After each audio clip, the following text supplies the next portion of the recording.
no más que eso.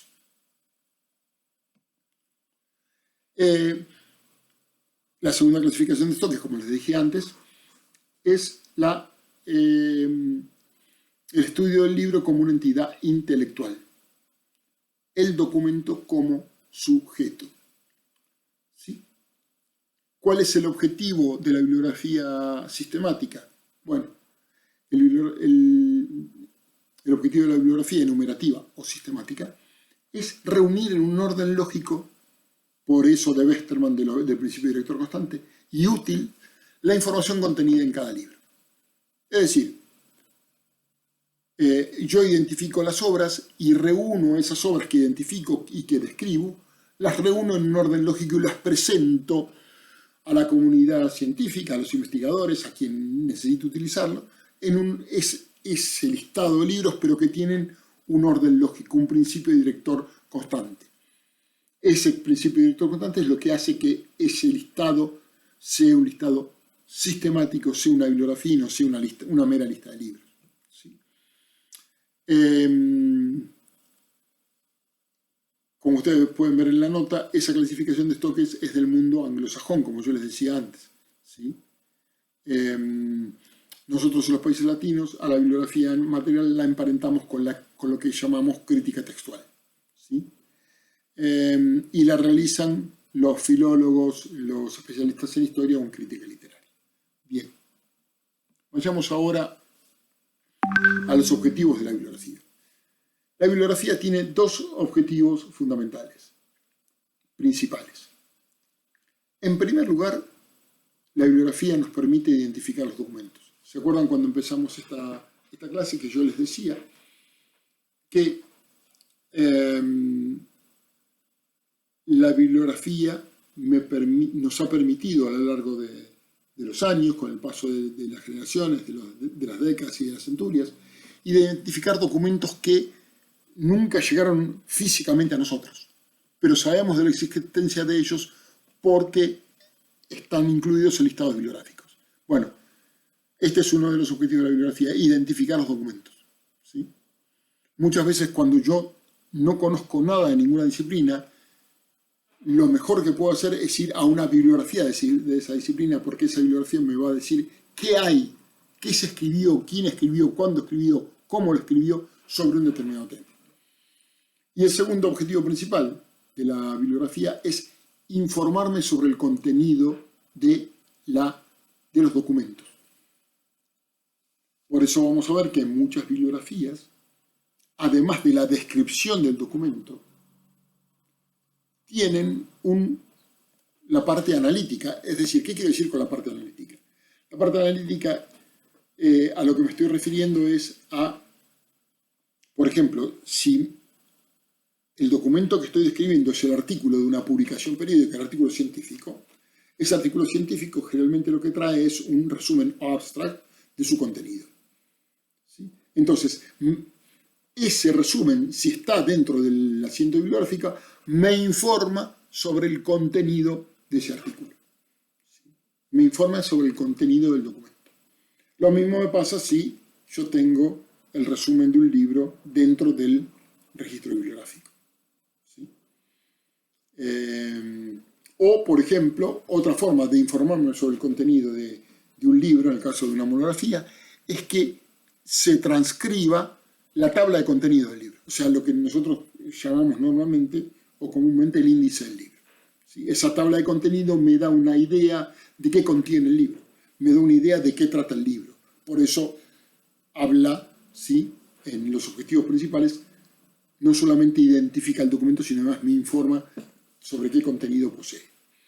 Esos son los objetivos principales. Ahora también tiene objetivos específicos. Por ejemplo, orientar al investigador hacia la información que busca. Consultando una bibliografía, el investigador puede saber si está dentro de la temática que quiere investigar o no. No solamente lo orienta, sino que un paso más allá. Le enseña al investigador o al bibliotecario o a quien consulte la bibliografía a orientarse sobre la materia. Es decir, una bibliografía me puede dar un panorama muy acabado y detallado, si está bien hecha, si está bien confeccionada, sobre cuáles son los principales documentos o impresos que yo tengo que seleccionar para tratar una determinada materia. A ver, siempre pongo con mis alumnos el mismo ejemplo porque es un ejemplo fácil de entender. Supongamos que yo no sé absolutamente nada de una disciplina como puede ser la sociología. ¿Sí? Pero, sin embargo, cuando yo agarro los manuales de sociología, me encuentro con que hay algunas obras que se repiten, siempre se repiten las mismas obras, una detrás de la otra. Por ejemplo, se repite Economía y Sociedad, un libro de un autor que se llama Max Weber. Se repite una obra de un tal Emile Durkheim, que son las reglas del método sociológico. Se repite la obra de Carlos Marx, El Capital. Bueno, ¿qué me están diciendo? Si yo eso lo encuentro en el manual 1, en el manual 2, en el manual 3, en el manual 4, lo que me está queriendo decir eso es que esas obras que se repiten en todas las bibliografías que encuentro, en todas las referencias bibliográficas que encuentro en esos manuales, quiere decir que esas obras son importantes para esa disciplina. Porque se repiten una y otra vez, es decir, los autores necesariamente van a esas, porque esas son fuentes importantes de información para esa disciplina. ¿Sí? Entonces, la bibliografía lo que me da justamente me ayuda a informarme sobre la materia que quiero investigar. ¿Sí? Por supuesto que también una bibliografía me ayuda a localizar los documentos. ¿Por qué? Porque si está bien identificado el documento, me dice en qué lugar fue editado, quién lo editó, me habla de la antigüedad de la obra, me dice si hay ediciones nuevas o no, es decir, me ayuda, sabiendo si hay ediciones nuevas o no, me va a poder ayudar a localizarlo. ¿Sí? Es decir, localizar los documentos está totalmente emparentado con la identificación. Si yo tengo una buena identificación de los documentos, va a ser mucho más sencillo para mí después poder localizarlos. Ahora, si yo tengo una identificación deficiente, localizarlo puede llegar a ser una complicación. Por eso es tan importante ser muy riguroso en la identificación del documento. Es decir, cuando yo confecciono el asiento bibliográfico, tengo que ser muy preciso y muy riguroso, porque yo, a través del asiento bibliográfico, va a ser la forma en que el investigador va a llegar a ese documento. Si yo identifico mal, el investigador no va a tener una identificación precisa y segura para llegar al documento. Por eso, el punto que sigue, favorecer el acceso al documento y a la información. Y además, como la bibliografía sigue un método, ayuda a la metodología del investigador. Es decir, por eso dice que un objetivo específico de la compilación bibliográfica es adquirir un método de investigación. Yo, para poder elaborar una bibliografía, tengo que tener un método. Sin un método, esto lo vamos a ver en la segunda clase de este primer encuentro, sin un método, sin una forma de proceder, sin un modo de proceder, sin un procedimiento dado, es imposible que pueda hacer una bibliografía. O sea, sí, por ahí la puedo hacer, pero hacer algo chapucero, algo mal hecho, algo incompleto, algo desactualizado.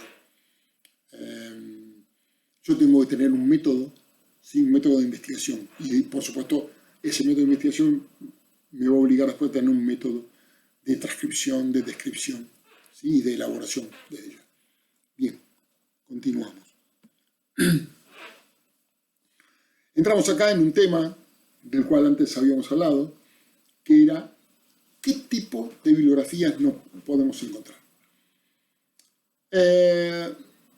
Los tipos de bibliografías son muy variados.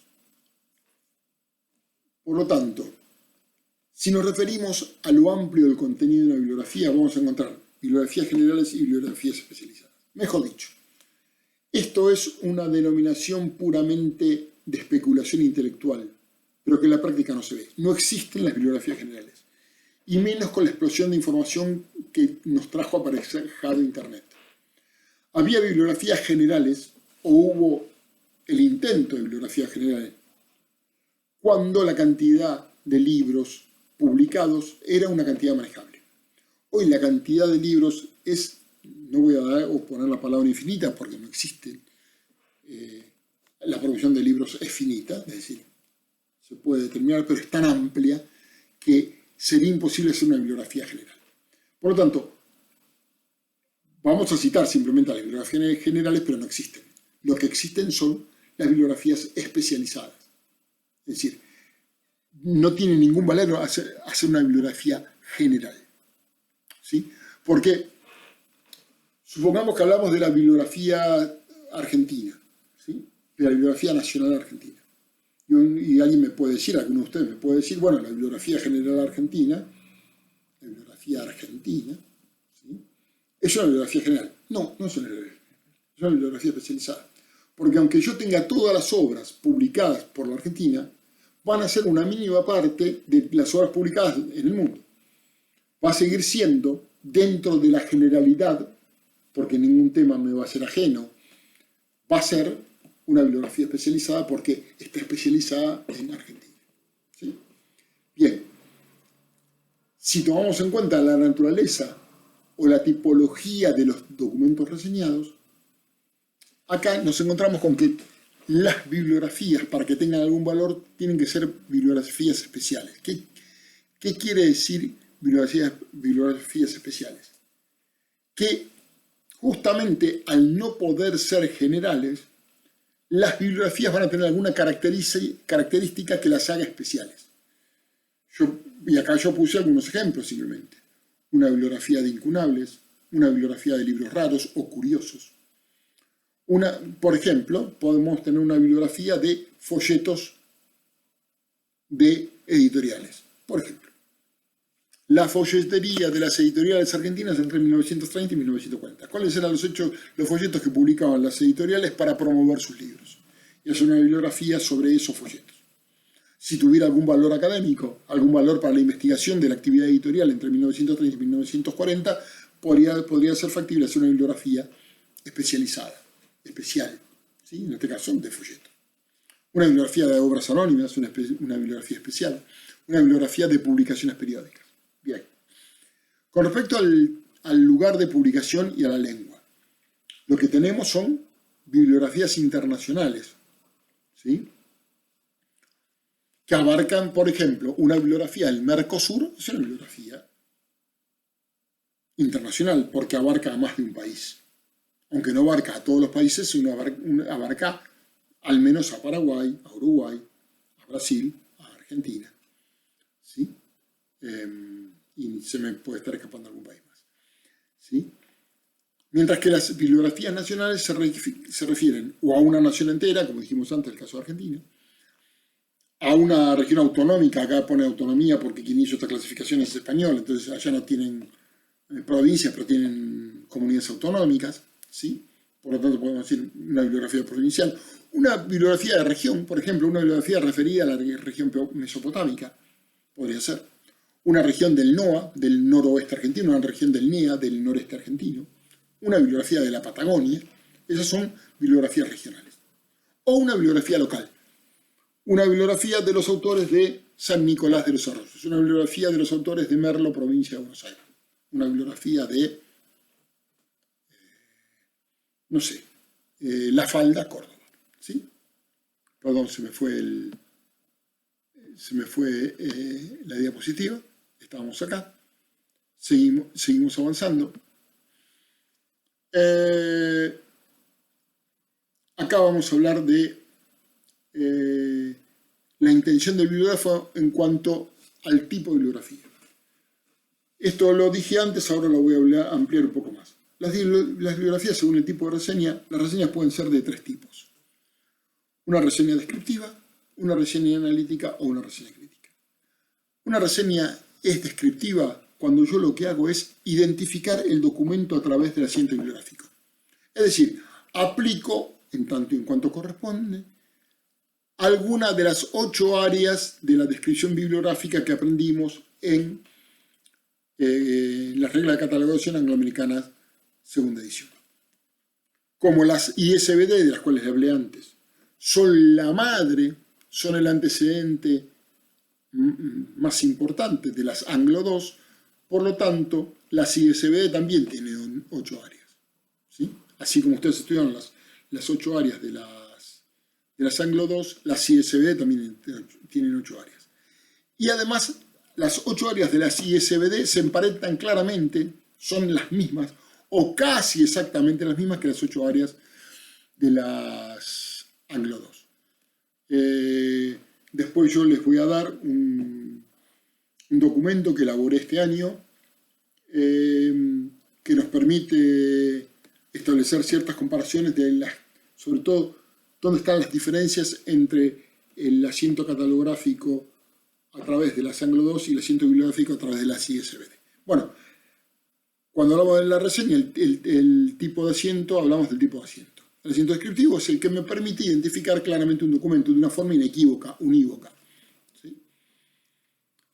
¿Cuándo un documento es analítico? Bueno, un documento es analítico, ya lo dije hace un ratito, pero lo vuelvo a repetir.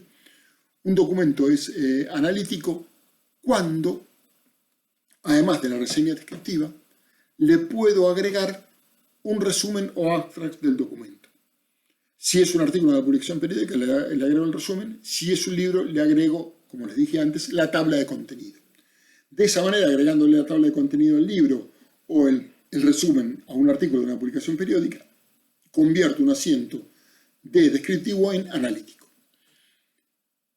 Cuando un documento, por último, cuando un documento, mejor dicho, cuando un asiento bibliográfico es crítico, bueno, una reseña o asiento bibliográfico es crítico, cuando ese documento, además de permitirme la identificación, contiene una crítica de su contenido.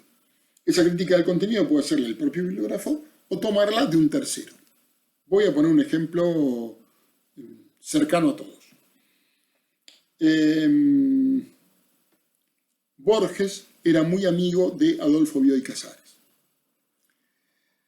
Y cuando Adolfo Bioy Casares publicaba sus novelas, Borges le hacía una crítica literaria, es decir, le hacía una crítica a esas obras. Y y el asiento bibliográfico de la novela de Bioy o del libro de cuentos de Bioy con la crítica de Borges, que era una autoridad en literatura argentina, hoy en día hace que ese documento tenga muchísimo más valor.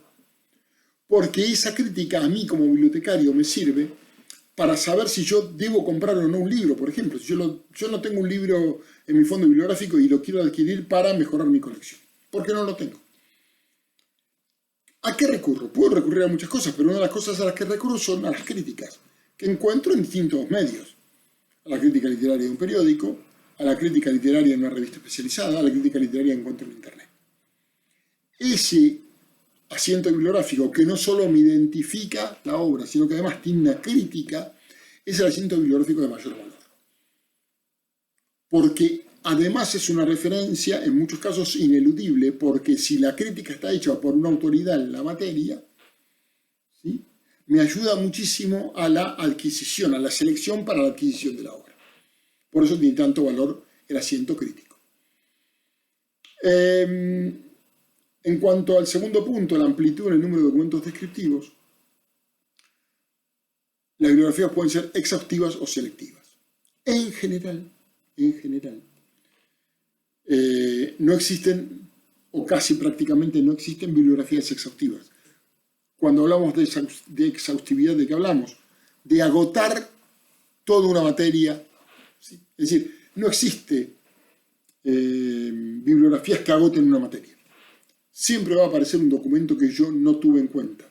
O que yo tuve en cuenta pero que descarté porque hubo otro mejor que lo reemplazó. Por ejemplo, si yo estoy haciendo una bibliografía que contiene las traducciones de Hamlet al castellano, no tiene ningún sentido que yo cite 5, 6, 10 veces la misma traducción, que pudo haber sido hecha, una traducción en Bogotá, una en Santiago de Chile, una en Caracas, una en Ciudad de México, una en Buenos Aires y otra en Córdoba. ¿Por qué no tiene sentido? Porque si todas tienen la misma traducción, todas van a ser la misma traducción. A lo sumo podré poner en una nota que existe una traducción en Caracas, en Bogotá, en Córdoba, en Buenos Aires, etcétera, etcétera, y citar una de ellas. La más nueva o la más antigua o la que a mí me parezca que tiene mayor valor. Pero si todas son hechas por el mismo traductor, todas son la misma traducción. Exhaustivo sería si yo cito todas. ¿Tiene sentido que yo cito a todas? ¿O es una acumulación de información innecesaria? Es una acumulación de información innecesaria. ¿sí? Por lo tanto, la exhaustividad no se usa en estos casos. Se usa la selectividad, es decir, yo he tenido frente a mi vista todos los documentos, es decir, todas esas traducciones de Hamlet hechas por un solo autor al castellano, pero he seleccionado una, ¿sí?, de todas ellas. Y después puedo citar, que también he visto, la de Bogotá, la de México, la de Caracas, la de Buenos Aires, etc. Y me he quedado y he citado la de Santiago de Chile porque me ha parecido la más nueva, o me ha parecido la más bellamente ilustrada, o me ha parecido que además de la traducción era la que tenía mejores notas críticas. El motivo que sea, no importa. Ese motivo lo pongo yo. Sí, pero como verán, no prima el criterio de exhaustividad, sí el criterio de selectividad. Bien, con respecto al tema de la fecha de publicación de las obras incluidas, hay, que también es una tipología, podemos encontrar bibliografías retrospectivas o bibliografías corrientes. Nos referimos a bibliografías retrospectivas cuando son de una determinada fecha para atrás.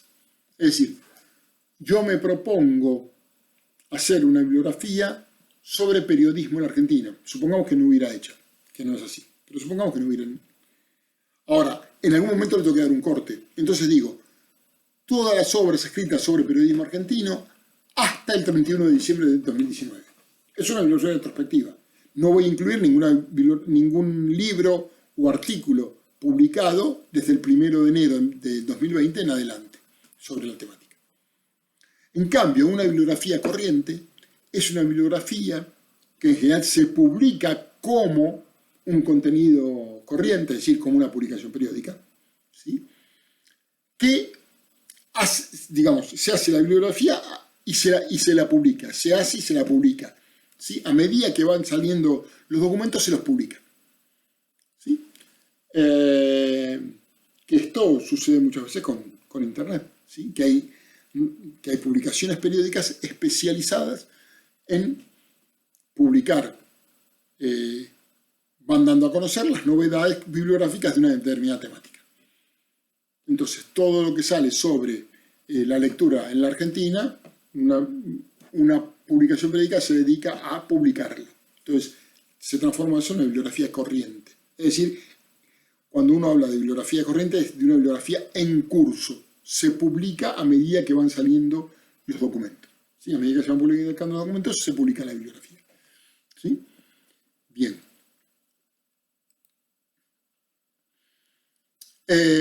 Bueno, el modo de ordenación de la bibliografía ya lo dijimos antes, alfabéticas, sistemáticas, es decir, usando alguna tabla de clasificación o algún elemento, ¿sí?, normalizado, una lista de encabezamiento de materia, un tesauro, ¿sí?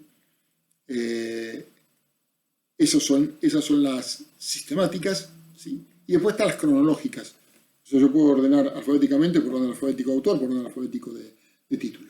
Puedo ordenar en forma sistemática si utilizo alguna tabla de encabezamiento de materia, una tabla de clasificación, un tesauro, etc. Es decir, un documento que normaliza, ¿sí?, un vocabulario controlado. Y si no, puedo ordenar una bibliografía a través de la fecha de publicación de las obras. Es decir, utilizo un sistema cronológico. El punto que sigue es la fuente de la procedencia de los datos consignados en la descripción o referencia. En este caso, la bibliografía debería ser siempre de primera mano. ¿Qué significa de primera mano? Que yo tuve delante de mi vista los documentos que estoy describiendo. ¿Puedo hacer una bibliografía de segunda mano? Sí, puedo hacer una bibliografía de segunda mano. Es decir, puedo hacer una bibliografía no con el libro que lo tuve delante de mi vista, sino citando el libro citado por otros. Eso tiene peligros. Porque si yo cito un libro del autor A y ese autor A citó mal, yo estoy repitiendo el error. Por eso, cuando yo hago una bibliografía de primera mano, si hay un error, el error es mío, pero yo el libro lo tuve delante de mi vista. Si hago una bibliografía de segunda mano, para darle veracidad, verosimilitud, para que sea fiable la bibliografía, yo tengo que recurrir a más de una fuente para citar ese documento. Es decir, yo tendré que ir al catálogo de la biblioteca A, al catálogo de la biblioteca B y al catálogo de la biblioteca C y consultar los tres catálogos para tener la certeza o asegurarme fehacientemente de que el documento que estoy citando esté bien citado. A veces no tengo posibilidad de tener acceso al documento, por 1000 razones distintas. ¿Sí? El bibliógrafo puede tener que hacer consultas de segunda mano. Pero hay dos cosas que son fundamentales. Primero, tener la honestidad intelectual de avisarle a su lector, a quien consulta la bibliografía, que no toda la bibliografía, o que parte de ella, o que totalmente toda la bibliografía fue hecha con citas de segunda mano. Primera cuestión. Segunda cuestión, chequear las fuentes. Es decir, no quedarme con una sola fuente porque esa fuente puede ser errónea. Contrastar esa fuente con más de otras fuentes, con 2 o más fuentes, para llegar a una descripción o identificación inequívoca del documento que estoy citando y que estoy incluyendo dentro de mi bibliografía. En cuanto a la forma exterior, bueno, la bibliografía puede ser impresa, puede ser en línea, puede ser a través de fichas, casi no se usa. Puedo hacer una bibliografía y ponerla dentro de un CD-ROM, sí, perfectamente. ¿Sí? La forma exterior, cada uno la va a elaborar de acuerdo a las posibilidades. ¿Sí? En cuanto al carácter bibliográfico, una bibliografía puede ser un documento en sí, en un formato libro, en un formato monográfico, puede ser interna, es decir, puede ser parte de otro documento. Por ejemplo, una bibliografía citada dentro de una publicación periódica. En vez de ser un artículo, es una monografía. Las obras de un autor, estábamos con la provincia de Catamarca, de un autor catamarqueño que alguien descubre, ¿sí? Y que decide publicar las obras de ese autor catamarqueño, toda la producción bibliográfica o literaria de ese autor catamarqueño, y lo hace en forma de un artículo. ¿Sí? Interna, por ejemplo, está dentro de otra publicación, en este caso una revista. En fascículos, sí, claro, no es algo tan visto, pero antiguamente lo que se hacía era, cuando una bibliografía era bastante voluminosa y se tenía que publicar en una revista, se publicaba en distintos números de la revista. Es decir, no se publicaba en un solo número, sino en más de un número. Y muchas veces, si esa bibliografía tenía mucha entidad, se publicaba como separata, es decir, se separaba, además de publicarlo adentro de la revista, se tomaba esa parte de la revista, por eso se la llama separata, y se la publicaba como documento independiente. Pero esa separata aclara perfectamente, a los fines de la descripción documental, que es separata de la revista que se llama de tal modo, de tal volumen, tal número, etcétera, etcétera. ¿Sí? Se lo identifica claramente. Después tenemos los destinatarios. ¿A quién está destinada la revista? Bueno, la revista puede estar destinada a un público, eso es el público, a escolares, a científicos, pueden ser bibliofílicos, es decir, son bibliografías que están destinadas al coleccionista específicamente y nada más. O pueden ser bibliografías comerciales. Muchos libreros anticuarios hacen bibliografías comerciales de muy buena calidad, de altísima calidad, les diría. He conocido bibliografías, quizá las mejores bibliografías en cuanto a la descripción y a la profundidad de la descripción, las he conocido en las bibliografías hechas por los libreros anticuarios, ¿sí? Porque están destinadas a un público muy particular, que entiende de la materia. ¿Sí? Entonces están descritas con muchísimo detalle y además incluyen muchos elementos de la bibliografía material, lo que hablábamos antes. En cuanto al origen, bueno, la bibliografía puede ser una bibliografía publicada por alguna entidad del Estado, en este caso serán oficiales, por alguna entidad comercial, ¿sí? Si hay bibliografías, hay entidades comerciales o empresas que quieren publicar bibliografías de determinados productos, ¿sí? O informes técnicos, no hay tantas, pero algunas grandes empresas o corporaciones lo hacen. Y también tenemos bibliografías privadas, ¿sí? Personas que hacen investigaciones y que deciden publicar esas bibliografías y que no están patrocinadas por ninguna entidad oficial, ¿sí? Bien, seguimos avanzando. Acá les pongo algunos ejemplos de aquello que hablábamos de asientos descriptivos, asientos analíticos y asientos críticos. Acá tenemos el ejemplo de un asiento descriptivo. Como ustedes saben, un asiento catalográfico y por ende también un asiento bibliográfico comienza en el título y mención de responsabilidad. Área 1, según Anglo 2, área 1 es título y mención de responsabilidad. Ahí lo tenemos. Los demasiados libros, título, barra, Gabriel Said, mención de responsabilidad. ¿Cuál es el elemento distinto acá? Es que tenemos un elemento que encabeza, que en este caso es el apellido del autor. Fíjense que está con otra tipografía y su nombre. Bien, este documento, digamos, este encabezamiento, perdón, no este documento, sino este encabezamiento, es propio de los asientos bibliográficos. Los asientos bibliográficos en general tienen un encabezamiento. ¿Por qué? Porque ese encabezamiento me sirve a mí como elemento de orden. Si tengo que ordenar alfabéticamente y tengo un encabezamiento, voy a ordenar por ese encabezamiento. En este caso, por la Z de Said. Y como verán, bueno, hay, en este caso, los elementos del documento que estoy describiendo son título y mención de responsabilidad. No hay mención de edición. Entonces pasamos, no se usa el área 2, no hay área, no hay elementos del área 3, pasamos directamente al área de la,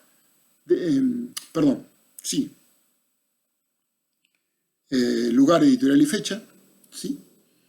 Después tenemos el área 5, que es el área de descripción física, X cantidad de páginas, 135 páginas en este caso. El área 6, que es el área de la serie. La serie se llama argumentos, y el número de la serie, el volumen de la serie es el 183. No tenemos notas, ¿sí?, en este documento. Y tenemos por último el área 8, número normalizado, ¿sí? O sea, todas las áreas que podían ser utilizadas fueron utilizadas en el asiento descriptivo. Ahora, este asiento descriptivo se convierte en un asiento analítico. ¿Por qué se convierte en un asiento analítico? Porque yo, las áreas que mostré en la diapositiva anterior, título y mención de responsabilidad, como es lugar editorial y fecha, cantidad de páginas, colección o serie, el número o volumen de la colección, y el ISBN, le agregué la tabla de contenido. Es decir, le estoy dando al usuario de este documento un elemento más, un dato más. ¿Qué contiene el libro de Said? Bueno, el libro de Said contiene estos capítulos.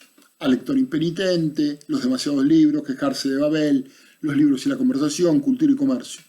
Quizá en este libro esa tabla de contenido no dice mucho. En otros libros, por ejemplo, en un ensayo de historia, la tabla de contenido por ahí es fundamental. ¿Por qué? Porque me sitúa. Si el título no lo dice, me dice si el libro abarca la Edad Media o la Edad Moderna. ¿Y qué aspectos habla de la Edad Media? Habla de la sociedad feudal, habla de las universidades en la Edad Media, habla de los monasterios. ¿Se refiere al libro o no se refiere al libro? ¿Se refiere a los campesinos? ¿Se refiere a los nobles? Todo eso me lo va a dar la tabla de contenido. Por eso, en muchos casos, la tabla de contenido, en los libros, en los documentos monográficos, es tan importante. Ahora bien, hasta acá un ejemplo de asiento analítico. Vayamos un paso más y vamos al ejemplo de un asiento analítico, en este caso de una publicación periódica. Antes vimos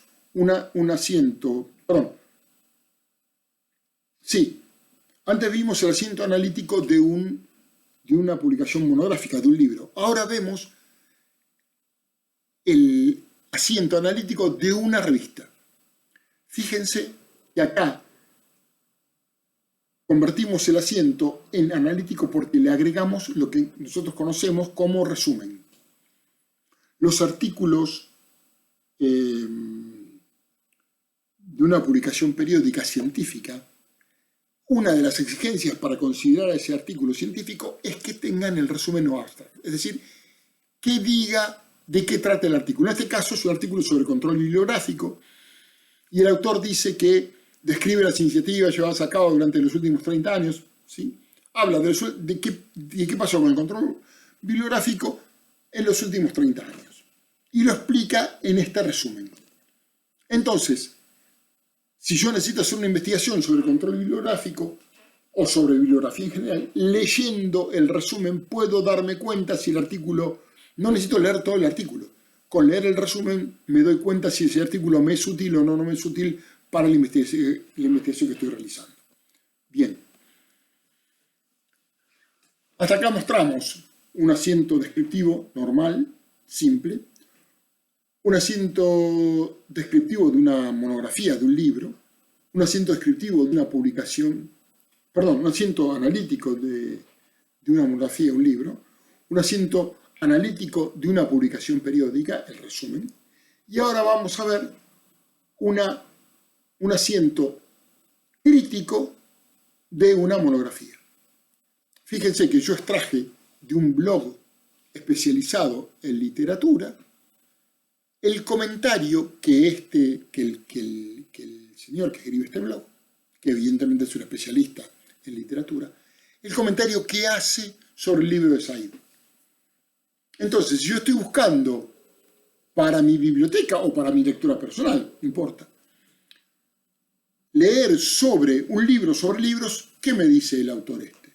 Me dice, es este un libro sobre libros, que nace de una constatación sorprendente y evidente al mismo tiempo. Cada vez se publican más, cada vez hay más libros en el mundo, de manera que es imposible que nadie pueda llegar a leerlos todos. No hay lector que pueda mantener el ritmo actual del mercado editorial. Bueno, nos constata aquello que también dijimos hace un ratito, de que la cantidad de libros que se publican en el mundo actualmente, más con la explosión de la edición electrónica, con la aparición de Internet y todo lo que las tecnologías de la información y la comunicación pueden hacer por nosotros, y por la publicación, y por la autopublicación, es imposible leer, casi nunca fue posible, ahora es imposible leer todo lo que se publica. Y este libro trata sobre eso, sobre los demasiados libros. ¿Sí? Si yo estoy interesado en una lectura referida a todo lo que se publica o a la importancia de los libros sobre libros, este es un libro que me puede interesar. Pero ¿cómo lo puedo saber? Lo puedo saber porque acá encontré un asiento crítico, es decir, encontré una reseña bibliográfica que hace una crítica del libro. Y yo a partir de esa reseña puedo tomarla, si para mí el autor de ese blog es alguien creíble, esa reseña me va a ayudar claramente a, como es, seleccionar ese libro, saber si ese libro puede ser importante para el trabajo que estoy haciendo. Ya sea para seleccionar ese libro para incorporarlo a mi fondo bibliográfico de mi biblioteca, en la biblioteca que yo trabajo, ya sea porque ese libro me sirve para la investigación que estoy realizando, etcétera, etcétera, etcétera. Bien, hasta acá este es el último slide, la última diapositiva de esta primera clase. Espero que la explicación que les di sobre la bibliografía haya sido lo suficientemente útil. Para que esta clase tenga sentido, no solamente hay que leer la bibliografía que yo propongo en el campus, sino que además cuando tengamos la segunda clase, este primer encuentro, se engarza, se complementa, se ensambla perfectamente con esta primera parte que hoy acabamos de desarrollar. Espero que les haya resultado agradable. Es una materia que tiene cierta aridez, pero bueno, espero que haya sido agradable. Vamos a armar algún foro de discusión sobre esta temática, vamos a abrir un foro para poder discutir y ahí podemos intercambiar pareceres y ver qué es lo que entendimos o no entendimos y armar un foro de discusión, ¿sí? Así que abro el foro y los espero en el mismo. Desde ya, muchas gracias y nos vemos en unos días para la segunda parte de este primer encuentro. Muchas gracias.